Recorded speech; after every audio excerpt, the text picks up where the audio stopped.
Agora, então, a gente tem a honra de convidar aqui ao palco o Danilo Ramos para fazer a apresentação dele. O Danilo é bacharel em piano popular aqui pela Unicamp e doutor em psicologia pela Universidade de São Paulo.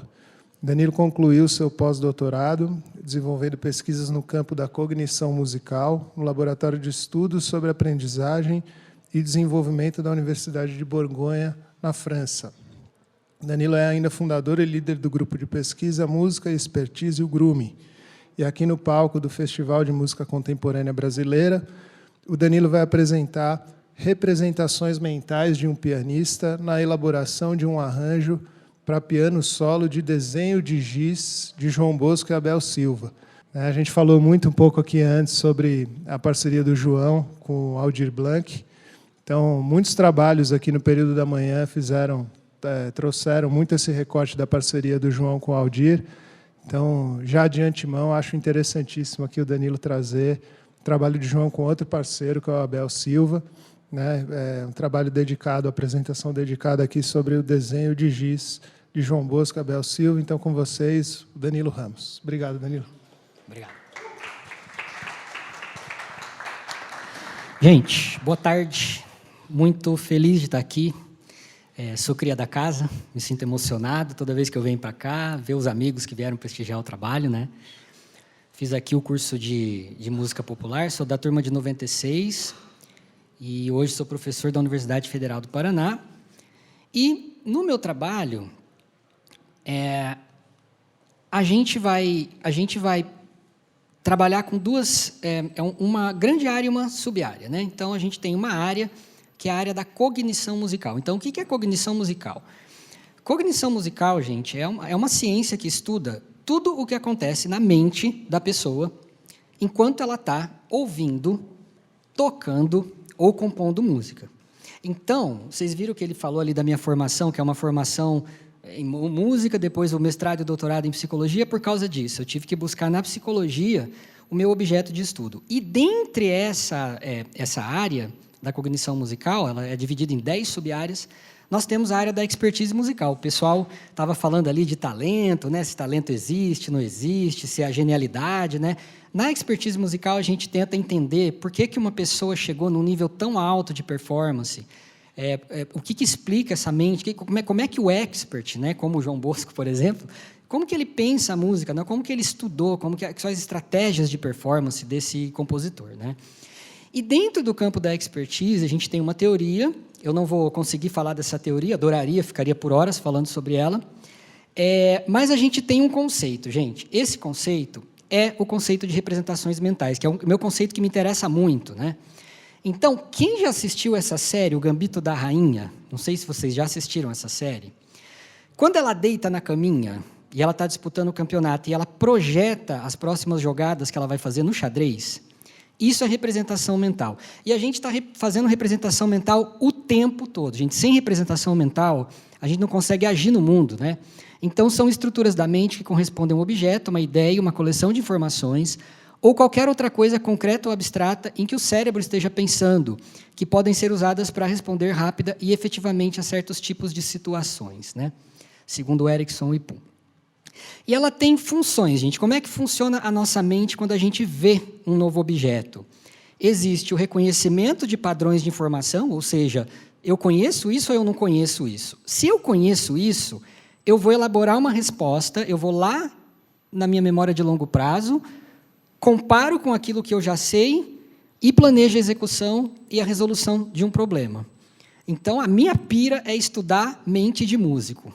Adoro. E, no campo da música, quanto mais habilidoso um performer se tornar, melhores serão suas representações mentais e vice-versa. Então, gente, a gente descobriu que o expert ele pensa muito rápido. Ele tem uma resposta muito rápida para poder solucionar os problemas que aparecem na frente dele. E qual é o problema que nós temos aqui?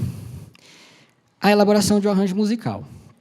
Então, um arranjo musical, não que um arranjo seja um problema para a vida da gente, né?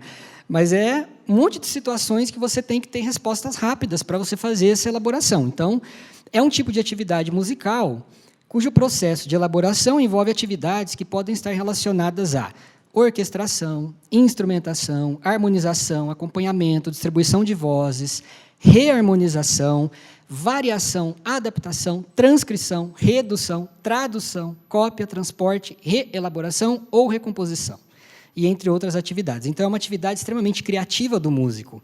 E no artigo que a gente publicou, um capítulo de livro, em 2021, a gente conseguiu provar que a elaboração de um arranjo musical, ela envolve o uso de representações mentais.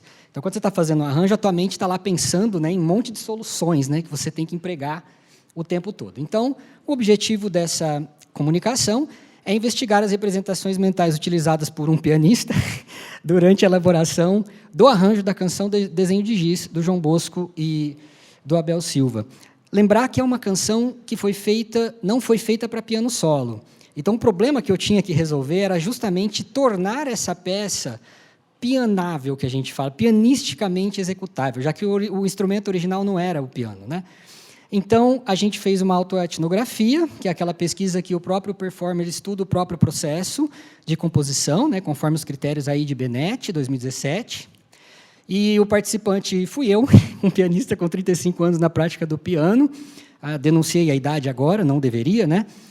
Os materiais, a gente usou um piano Yamaha, a gente utilizou a guia cifrada do Desenho de Giz, a gente pegou lá no álbum do Shediac, um caderno de música pautado, lápis e borracha, utilizei o meu iPhone, e um programa Sibelius. Então, é relativamente uma pesquisa que ela tem um custo barato para você investigar esses processos, né?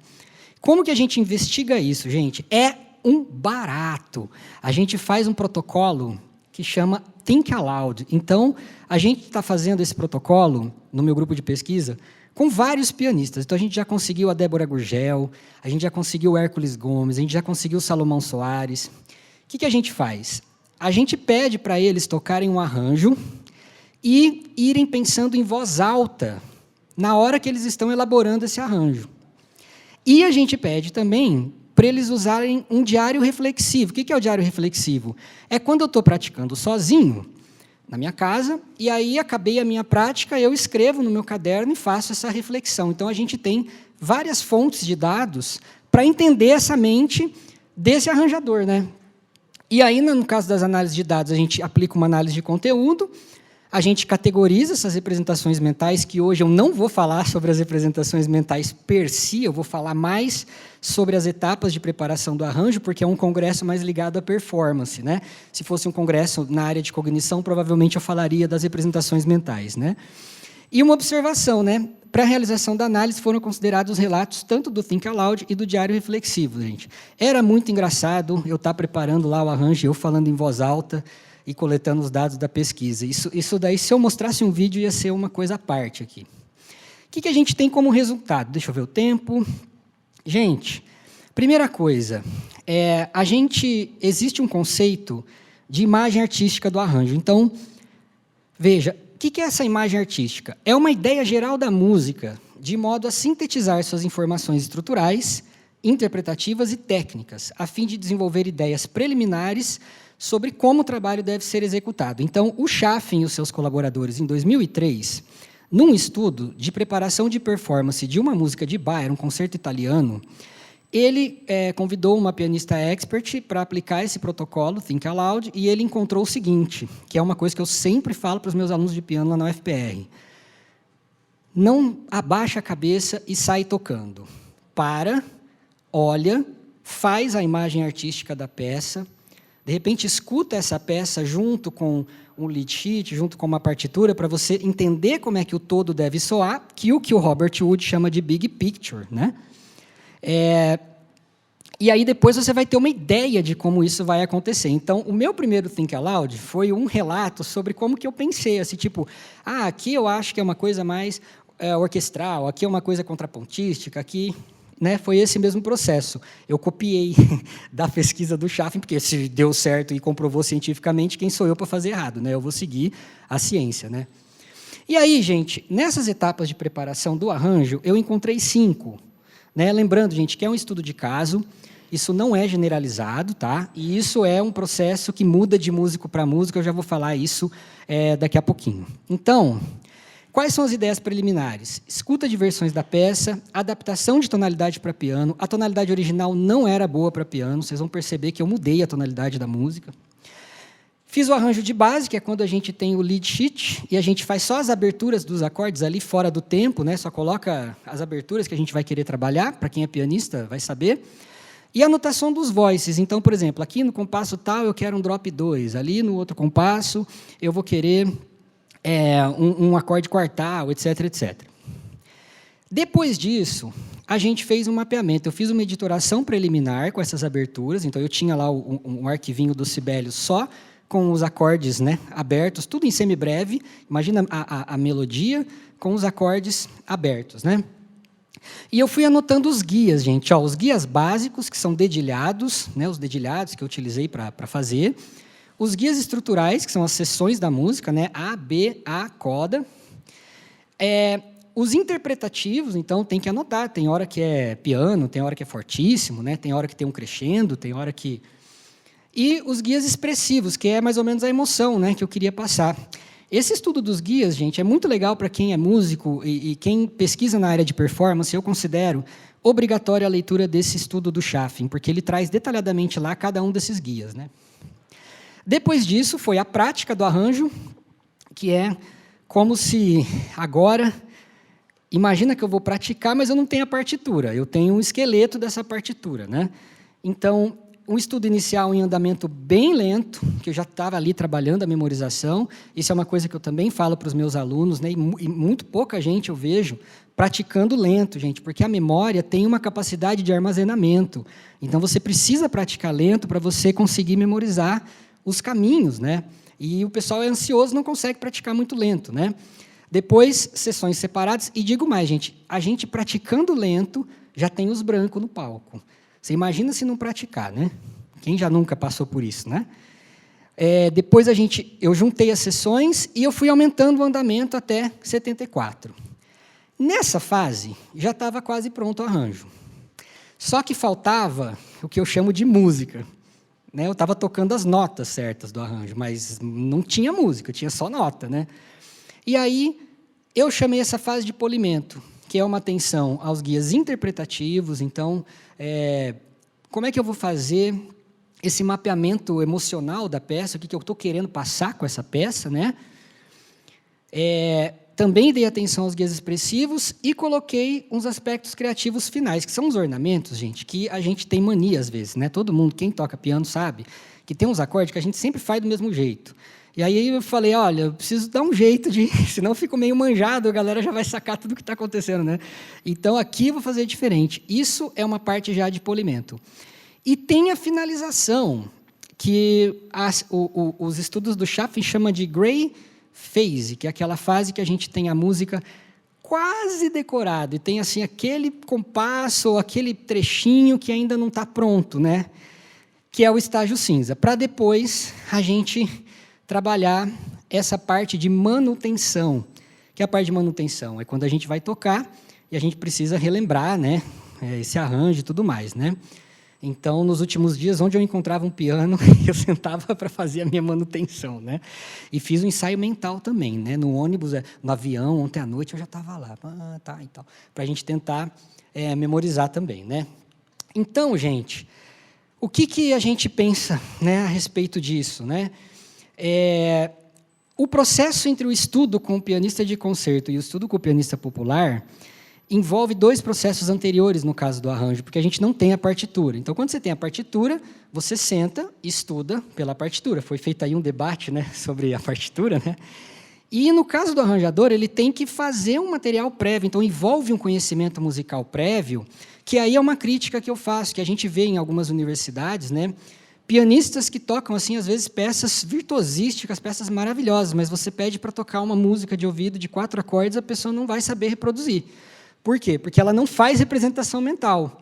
É outro processo. Então, o segredo, segundo a teoria da expertise do Erickson, é fazer representação mental. Então, na hora que você está tocando, mesmo sendo uma partitura, você tem que mapear o que está acontecendo na partitura e não sair tocando a partitura. Você tem que fazer a tal do big picture, né? E isso envolve processos cognitivos diferentes, né? Então, qual que é a conclusão de tudo isso, gente?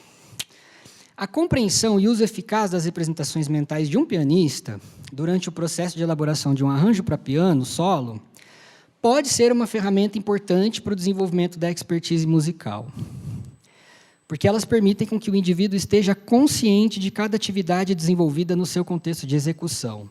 E aí me remete muito ao nosso querido professor já falecido, o Bebeto, até coloquei uma fotinha dele ali, porque o Bebeto, nas aulas do Bebeto, era isso, gente. Você sentava, se ele percebesse que você estava fazendo algum acorde, alguma passagem, não sabia o que estava fazendo, ele interrompia e falava, vamos estudar essa parte, vamos analisar, vamos ver o que está acontecendo aí. Então, é muito importante, eu trago essa reflexão final e deixo uma mensagem para vocês, assim, vamos tentar estudar e elaborar uma estratégia de maneira inteligente para a gente tentar otimizar o nosso tempo de prática, né? Se você estudar em casa de uma maneira inteligente, com menos tempo, você consegue um resultado melhor. Então, aí fica a minha propaganda, agora vou fazer uma propaganda mesmo, né? Estude cognição musical, gente. Psicologia da música, ela está investigando a mente de gente que já fez e deu certo, tá? Esse é meu grupo de pesquisa, lá da UFPR, meus alunos. A gente tem um site, grume.com.br, se você quiser entrar para ver os nossos trabalhos, nossas publicações, está tudo lá. E a gente tem um projeto guarda-chuva que chama A Psicologia da Expertise do Pianista Popular Brasileiro, que é o que a gente está investigando, que eu falei para vocês agora há pouco. E agora, como resultado final, eu vou... Bom, essas são as referências que eu utilizei também na minha apresentação, né? São literaturas aí da cognição musical, da performance, né? E muito obrigado. Agora eu vou tocar o arranjo para vocês verem como é que foi esse processo todo. Estou bem nervoso, espero que dê tudo certo. Vamos lá.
Gente, só finalizar que eu tive um baque agora. Eu não sabia que o João estava aqui. O João está ali. Obrigado, viu, gente? Valeu. Obrigado, gente.